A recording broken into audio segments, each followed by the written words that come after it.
Oke, baiklah. Assalamualaikum warahmatullahi wabarakatuh. Waalaikumsalam warahmatullahi warahmatullahi wabarakatuh. Oke, selamat datang teman-teman semuanya. Oke, hari ini kita akan melakukan presentasi terkait tugas mata kuliah prinsip pengajaran dan asesmen yang efektif 1. Oke. Hari ini untuk temanya kita sudah berada di ruang kolaborasi topik 4, yaitu akan membahas tentang lingkungan kelas yang aman, nyaman, dan berpihak pada ekosistem pembelajaran. Oke, perkenalkan kami adalah mahasiswa PPG Prajabatan untuk Prodi Pendidikan Bahasa Inggris dari Universitas 11 Maret Surakarta. Dan di sini telah berkumpul teman-teman kami, yaitu di sini ada siapa saja? Yang pertama ada Mbak Aan Nur Agustin, ya. Kemudian ada Mbak Anissa Rahmawati. Oke. Kemudian ada Mas Ardian Rashid. Oke. Mbak Aryani Nurfitria.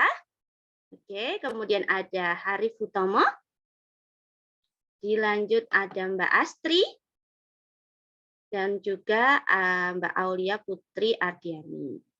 Oke, dan tidak lupa saya sendiri sebagai MC untuk diskusi pada pemaparan ruang kolaborasi 4 ini, ada saya Anki Endiarmanika. Mari kita mulai pemaparan tentang lingkungan kelas yang aman, nyaman, dan berpihak pada ekosistem pembelajaran. Apa saja itu?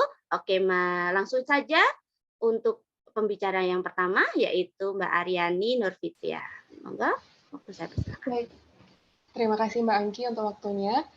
Yang pertama, di sini saya akan membahas mengenai kasus-kasus aktual terkait lingkungan kelas yang mendukung ekosistem pembelajaran. Hal ini kami angkat dari tempat PPL kami. Menurut kami, lingkungan kelas yang aman dan nyaman akan mendukung ekosistem pembelajaran. Lingkungan kelas yang aman maksudnya tidak ada unsur yang membuat peserta didik merasa terintimidasi oleh guru dan terutama oleh tugas. Nah, contoh nyatanya yang ada di sekolah PPL kami yaitu guru mampu menjadi pendengar dan teman bagi peserta didik, sehingga peserta didik tidak merasa terintimidasi selama pembelajaran berlangsung. Hal ini berakibat baik kepada pemberian tugas, kemudian peserta didik tidak merasa terintimidasi oleh tugas itu sendiri, karena mereka merasa nyaman dan aman berada di kelas tersebut. Baik, yang selanjutnya, Mas Ardian, silahkan. Baik, terima kasih. Baik, untuk poin berikutnya adalah lingkungan kelas yang nyaman, yang berarti lingkungan fisik dan non-fisik yang membuat peserta didik bahagia selama belajar di kelas.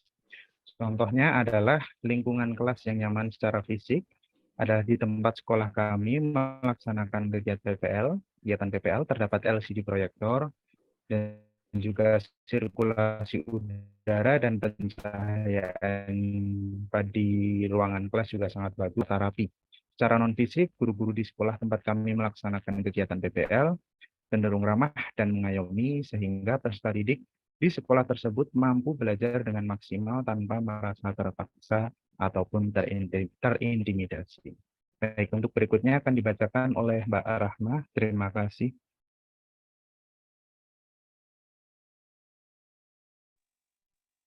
Ya, baik. Terima kasih untuk waktu yang diberikan kepada saya. Berikut saya akan memaparkan tentang kasus-kasus aktual terkait lingkungan kelas yang kurang mendukung ekosistem pembelajaran di SMP Negeri 2 Surakarta. Lingkungan kelas yang mendukung ekosistem pembelajaran hendaknya juga melibatkan peserta didik dalam memelihara, memanfaatkan, dan mengembangkan lingkungan sekolah. Namun, pada lingkungan kelas yang kami observasi, pernah kami temukan sebuah kasus di mana peserta didik mencoret-coret dinding ruang kelas. Hal ini tentunya mengakibatkan lingkungan kelas menjadi kurang mendukung ekosistem pembelajaran. Coretan pada peserta didik itu pun tidak sesuai dengan materi pelajaran dan bahkan membuat konten negatif seperti kata-kata kasar dan juga hinaan terhadap seseorang. Dan peserta didik lain pun yang melihat tulisan tersebut akan merasa terusik sehingga kurang bisa mengikuti kegiatan pembelajaran dengan baik. Selain itu, tulisan yang mengandung unsur hinaan dapat memicu konflik antara peserta didik di mana dapat memicu masalah baru di lingkungan kelas.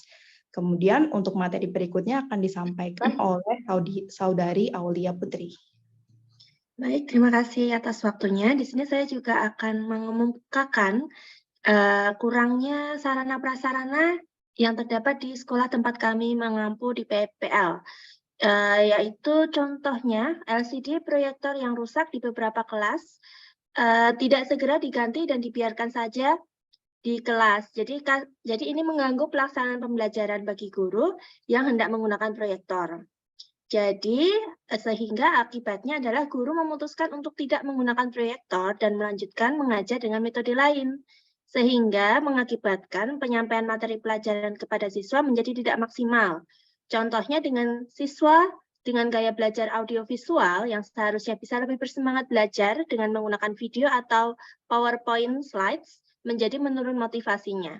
Itulah kenapa sarana dan prasarana sekolah sangat mendukung untuk proses jalannya belajar mengajar. Berikut hasil presentasi dari saya. Berikutnya bisa dilanjutkan oleh Saudari Astri. Terima kasih atas waktunya. Saya akan melanjutkan presentasinya, yaitu tantangan dalam menciptakan lingkungan kelas yang kurang mendukung ekosistem pembelajaran.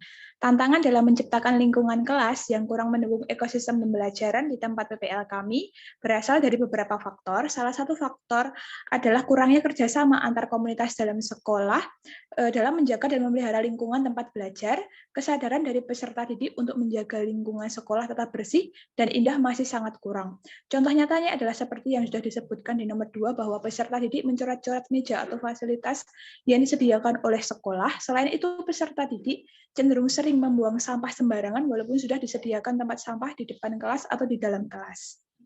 Terima kasih, cukup sekian penjelasan dari saya. Selanjutnya akan dilanjutkan oleh Saudara Aan. Baik, terima kasih Mbak Astri. Saya akan melanjutkan presentasi tentang tantangan yang lain ya. Jadi tantangan lain yang kami temukan atau yang dihadapi adalah kurangnya sikap tanggap dari pihak sekolah untuk memperbaiki fasilitas sekolah yang rusak. Nah, tentu hal tersebut terdapat beberapa kemungkinan kenapa pihak sekolah tidak segera memperbaiki fasilitas itu. Nah, tetapi sebaiknya pihak sekolah harus juga tetap mengupayakan perbaikan fasilitas sesegera mungkin agar bisa mendukung proses pembelajaran dan proses pembelajaran bisa berjalan atau berlangsung dengan lebih lancar lagi. Nah, materi selanjutnya atau materi terakhir akan disampaikan oleh Mas Arief Tomo. Silakan Mas Arief. Ya, baiklah. Terima kasih atas waktu yang telah diberikan. Di sini saya akan menyampaikan poin lain terkait dengan tantangan tadi. Di sini poinnya adalah mulai pudarnya sikap sopan santun serta kesadaran moral para peserta didik tentang tata krama terhadap guru membuat proses pembelajaran menjadi tidak efektif. Nah, hal tersebut karena ketika guru sedang mengajar, para peserta didik seakan tidak acuh terhadap materi yang sedang disampaikan. Sehingga guru perlu waktu tambahan untuk membuat situasi kelas yang kondusif. Kurangnya sikap santun serta kesadaran diri dari peserta didik membuat ekosistem belajar menjadi kurang mendukung. Nah, untuk hal ini sebenarnya sekolah bisa mengadakan diskusi dengan orang tua karena pembentukan sopan santun atau moral itu sebenarnya lebih efektif apabila dilakukan di rumah. Sehingga solusinya adalah diskusi dengan orang tua. Ya, demikian materi yang saya sampaikan.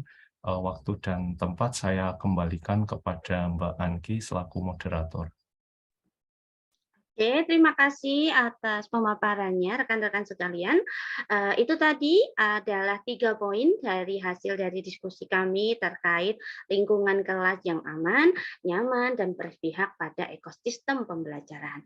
Oke, untuk selanjutnya kami juga membuka pertanyaan sekaligus kritik atau mungkin saran yang bisa diberikan untuk kelompok kami, bisa disampaikan langsung kepada kami atau meninggalkan pesan di kolom komentar. Baiklah, kami undur diri semuanya. Kami mohon maaf apabila ada banyak kesalahan.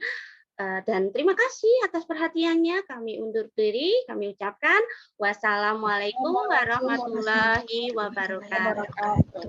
Oke, terima kasih. Waalaikumsalam warahmatullahi wabarakatuh. Terima kasih teman-teman.